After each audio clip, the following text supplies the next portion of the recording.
Jeng Enjing, selamat pagi. Kita bertemu kembali di pelajaran Bahasa dan Sastra Sunda.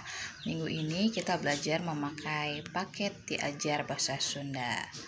Baik, anak-anak langsung buka di halaman 28 ini. Perintahnya anak-anak membuat pendapat mengenai gambar yang dilihat ini.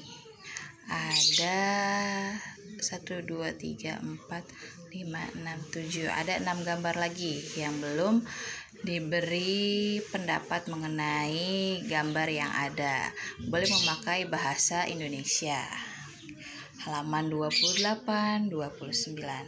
Lanjut di halaman 34. Ini Susan artikan ya. Nomor 1.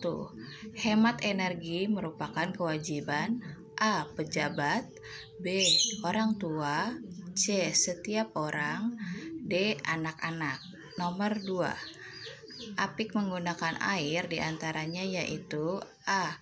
Masak memakai kayu di hawu, B. Menutup keran sesudah digunakan, C.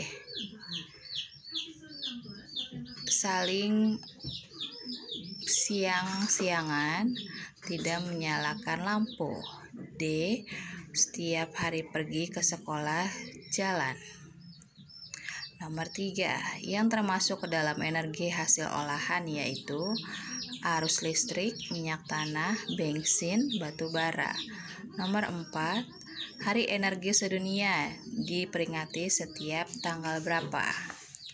Nomor 5. Mobil bisa maju karena diisi oleh bensin. Istilah sumber energi pada kalimat di atas yaitu nomor 6. Danu sedang menonton di kamarnya. Kata kamarnya menunjukkan kamar A. Sendiri, B. Bersama, C. Dengan temannya, D. Kegunaannya. Nomor 7.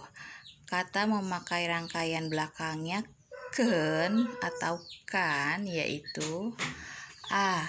Miken itu membuat, B. Hijikeun itu satukan, leken itu kerjakan, paken itu ditetapkan. Nomor 8. Kalimat di bawah ini yang menggunakan tanda koma yang betul. Yang mana? Perhatikan tanda koma yang betul. Nomor 9. Keadaan minyak bumi di titik-titik sudah sangat kurang. Kata yang baik untuk melengkapi kalimat di atas yaitu alam, negara, kota, kampung. 10. Bahan untuk membuat energi alternatif. Hasil paling kecil para penemuan ilmuwan yaitu minyak dari A. Daun jarak, B. Daun jeruk, B. C. Daun salak, C. Daun sirsak. Tugas dikumpul di classroom hari ini sampai pukul 8.